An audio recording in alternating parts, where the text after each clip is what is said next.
Hi guys, welcome to my YouTube channel Rohan Agarwal. तो micro economics की series में आज मैं आपके लिए लेके आया हूँ चैप्टर थर्ड, जो है हमारा कंज्यूमर बिहेवियर।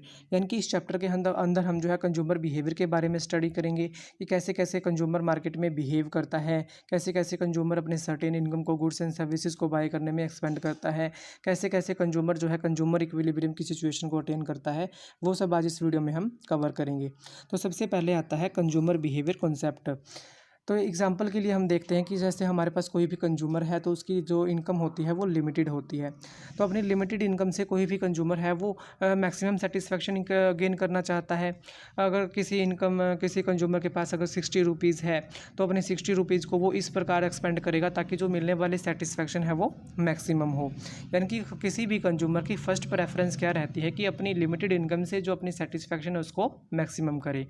तो यानी कि जैसे मार्केट में अपनी लिमिटेड इनकम को सेटिस्फेक्शन इंक्रीज़ करने के लिए कैसे मार्केट में कंज्यूमर बिहेव करता है, कैसे कैसे वो अपनी इनकम को एक्सपेंड करेगा। तो इस चीज़ की स्टडी को हम क्या बोलते हैं, कंज्यूमर बिहेवियर।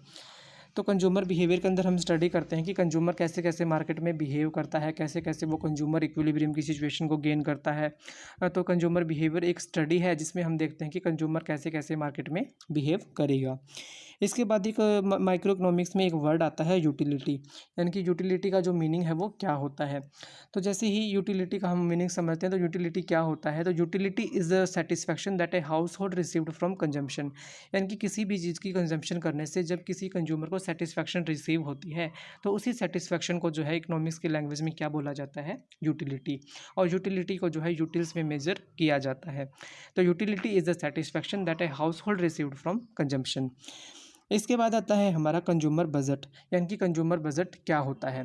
तो कंज्यूमर बजट दो सर्टेन इनकम, जो कंज्यूमर की जो सर्टेन इनकम होती है, कंज्यूमर की सर्टेन इनकम को ही जो है मार्केट में जो है इकोनॉमिक्स में जो है क्या बोला जाता है, कंज्यूमर बजट।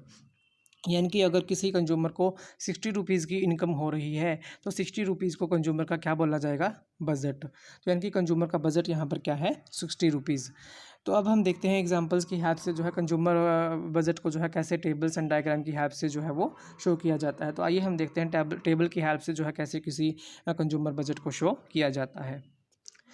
मान लीजिए जो कंज्यूमर की इनकम है वो 60 रुपीज़ है और मार्केट में पर ऑरेंज जो वैल्यू है वो 1 रुपीज़ है और जो पर एप्पल जो वैल्यू है वो है हमारी 2 रुपीज़। यानी कि मार्केट में हमें एक ऑरेंज जो है वो 1 रुपये का मिलता है और एक सेब है जो एक एप्पल है वो हमें 2 रुपये की मिलती है।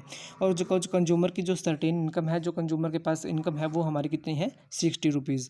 अगर वो कंज्यूमर है वो अपनी सारी इनकम को जो है वो ऑरेंजेस को खरीदने में लगा देता है तो वो 60 यूनिट्स ऑफ ऑरेंजेस खरीद सकता है। तो यहाँ पर वो एप्पल की एक भी यूनिट जो है वो खरीद नहीं सकता। अगर वो एप्पल की यूनिट 10 यूनिट्स खरीदना चाहता है तो उसके जो ऑरेंजेस का जो है कुछ ना कुछ यूनिट का जो है वो सेक्रीफाइस करना होगा। क्यों करना होगा, क्योंकि इनकम के जो है एक कंज्यूमर की वो क्या है, लिमिटेड। तो अगर वो 10 यूनिट्स यहाँ पर खरीदना चाहता है तो यहाँ पर जो है 2 रुपये का एक एप्पल है तो वहाँ पर जो है कंज्यूमर की कितनी इनकम खर्च हो रही है, 20। तो वहाँ पर जो है वो 40 ऑरेंजेस ही खरीद सकता है। अगर यहाँ पर जो है एप्पल और वो ज़्यादा खरीदना चाहता है तो वहाँ पर जो है ऑरेंजेस का और ज़्यादा सेक्रीफाइस करना होगा। तो यहाँ पर जो है एप्पल्स पर कितने रुपए खर्च हो रहे हैं, 40 रुपीज़। तो यानी कि अब कंज्यूमर जो है वो ऑरेंजेस जो है वो 20 ही खरीद सकता है। अगर एप्पल वो 30 यूनिट्स खरीदना चाहता है तो यहाँ पर जो है कंज्यूमर की एप्पल पर ही जो है पूरी इनकम खर्च हो रही है। तो यहाँ पर ऑरेंजेस की वो एक भी यूनिट जो है वो नहीं खरीद सकता। तो ये टेबल हमें क्या शो कर रही है कि जो कंज्यूमर का बजट है, कंज्यूमर के बजट में जो है कैसे कैसे कंज्यूमर जो है अलग अलग तरीके से जो है वो किन किन पॉइंट्स पर जो है कंज्यूमर बिहेव करता है, कैसे कैसे वो अगर एक चीज़ को अगर वो ज़्यादा खरीदना चाहता है तो दूसरी चीज़ का उसे क्या करना पड़ेगा, सेक्रीफाइस, क्योंकि उसके पास जो इनकम है वो क्या है, हमारी लिमिटेड। तो आइए डायग्राम की हेल्प से देखते हैं कि कैसे बजट लाइन को और जो कंज्यूमर बजट है उसको शो किया जाता है। तो आइए डायग्राम में देखते हैं। जैसे अब हमारे पास जो कोई भी एक कंज्यूमर है उसके पास जो इनकम है वो हमारी कितनी है, 60 रुपीज़। तो अपने अगर 60 रुपीज़ को अगर पूरा ऑरेंजेस को खरीदने में लगा देता है तो वह ज़्यादा से ज़्यादा कितनी यूनिट्स खरीद सकता है, 60 यूनिट्स खरीद सकता है। लेकिन अगर वो सारी एप्पल्स पर लगा देता है, अपने सारे जो पैसे हैं उसको एप्पल्स को खरीदने में लगा देता है तो वो ज़्यादा से ज़्यादा कितनी यूनिट खरीद सकता है, एप्पल्स की 30 यूनिट्स। यानी कि जो ये लाइन है, ये लाइन जो है कंज्यूमर की बजट लाइन, बजट को शो करती है। यानी कि इस लाइन को हम क्या बोलते हैं, कंज्यूमर की बजट लाइन। यानी कि जो बजट लाइन के जो अंदर का रीजन होता है, इसमें किसी भी पॉइंट पर जो है कंज्यूमर बाय कर सकता है। लेकिन अगर पॉइंट ए है, पॉइंट बी है, तो इन पर कोई भी कंज्यूमर जो है वो कंज्यूमर इक्विलिब्रियम नहीं प्राप्त कर सकता, क्योंकि ये जो ए या बी पॉइंट है वो कंज्यूमर के बजट से बाहर है। अगर पॉइंट सी पर कोई भी कंज्यूमर किसी भी गुड्स एंड सर्विसेज को रिसीव करना चाहता है, तो वहाँ पर जो है इस पॉइंट पर जो है वो मैक्सिमम सेटिस्फेक्शन रिसीव कर सकता है, क्योंकि ये जो पॉइंट है सी, ये हमारे जो कंज्यूमर के बजट के अंदर है। तो ये था हमारा कंज्यूमर बजट का डायग्राम, जिसमें हमने देखा कि जैसे अगर वो अपनी पूरी इनकम अगर ऑरेंजेस पे लगाता है तो वो 60 यूनिट्स खरीद सकता है। अगर वो सारी इनकम अगर एप्पल पर लगाता है तो वो 30 यूनिट्स खरीद सकता है। तो यानी कि जो मैक्सिमम ये लाइन ये जो एरिया है, ये हमारे किसको शो करता है? कंज्यूमर बजट को। यानी कि कंज्यूमर बजट के इस एरिया के अंदर वो किसी भी जो है पॉइंट पर जो है वो कंज्यूम कर सकता है। अगर वो एप्पल्स को ज़्यादा खरीदना चाहता है तो उसके ऑरेंजेस का सेक्रीफाइस करना होगा। अगर एप्पल्स को और ज़्यादा खरीदना चाहता है तो ऑरेंजेस का उसे और ज़्यादा सेक्रीफाइस करना होगा, क्योंकि उसके पास जो इनकम है वो क्या है? लिमिटेड। तो आइए हम देखते हैं कि हमारे लिए कौन सा जो है कंज्यूमर बजट डायग्राम में कौन सा हमारा रीजन हमारे लिए अटेनेबल रहता है और कौन सा रीजन हमारे लिए नॉन अटेनेबल रहता है, वो आज इस वीडियो में हम जो है आगे देखेंगे। तो कंज्यूमर के पास दो जो है पॉइंट्स होते हैं, एक नॉन अटेनेबल, दूसरा होता है अटेनेबल। तो यानी कि जो कंज्यूमर की बजट लाइन के जो अंदर जो रीजन होता है, कोई भी पॉइंट है, अगर ए है, कोई जैसे सी पॉइंट है, तो यानी कि कंज्यूमर के जो बजट डायग्राम के अंदर अगर बजट एरिया के अंदर कोई भी अगर पॉइंट होता है तो वो हमारे कंज्यूमर के लिए जो है वो अटेनेबल होता है।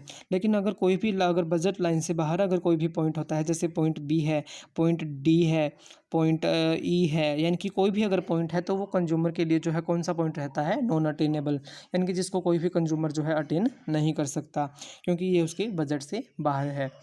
तो आज के लिए वीडियो में सिर्फ इतना ही था। आज वीडियो में हमने जो है कंज्यूमर बिहेवियर के बारे में स्टडी किया, कंज्यूमर बजट के बारे में स्टडी किया, और ये है हमने जो है ये जो हमारी लाइन बनी है, ये बजट लाइन शो करती है कि बजट लाइन से जो है हम बाहर कोई भी जो है हम चीज़ें नहीं खरीद सकते। तो हमने बजट लाइन के बारे में स्टडी किया। तो यानी कि तो हमने इस वीडियो में जो है consumer behaviour, consumer budget line के बारे में स्टडी किया।